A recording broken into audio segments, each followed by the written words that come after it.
They say winter in Toronto is cruel, but the coldest ice I ever felt wasn't on the sidewalks of Bay Street. It was on the sheet of paper I received that Tuesday morning. Unfortunately, your services are no longer required, Elena. The company's restructuring has been relentless. 20 years. I was the marketing director who never missed a deadline. I had a luxury condo overlooking the CN Tower and a bank account that made me feel invincible. But in 12 months, the house of cards collapsed. First the job, then the real estate investment that went wrong. Finally, the bank took my home. At 48, I found myself carrying my life in 3 suitcases, walking down the steps of a temporary shelter in Hamilton, Ontario. Humiliation has a specific smell, cheap soap and silent despair. I was broken, not just financially, but in my soul.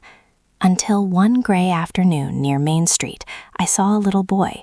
He couldn't have been more than 7, sitting on a park bench trying to fix a broken wooden toy under a light drizzle. "Need a hand, kid?" He didn't answer. He simply handed me the piece.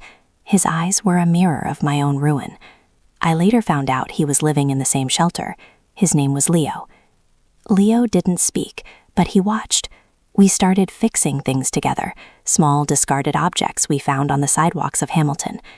There, among loose screws and splintered wood, I realized something.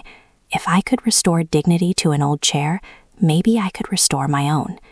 Starting over was brutal. I worked clearing tables at a local cafe, Maple and Bean. My fingers, once used to typing global strategies, were now covered in calluses and smelled like detergent. But every dollar saved was a brick in my new foundation. I never got the penthouse in Toronto back, and you know what? I don't want it anymore. Today, I manage a small cooperative that restores furniture and employs women who, like me, were once discarded by the world. Justice isn't about getting back what you lost. It's about who you become when you have nothing left.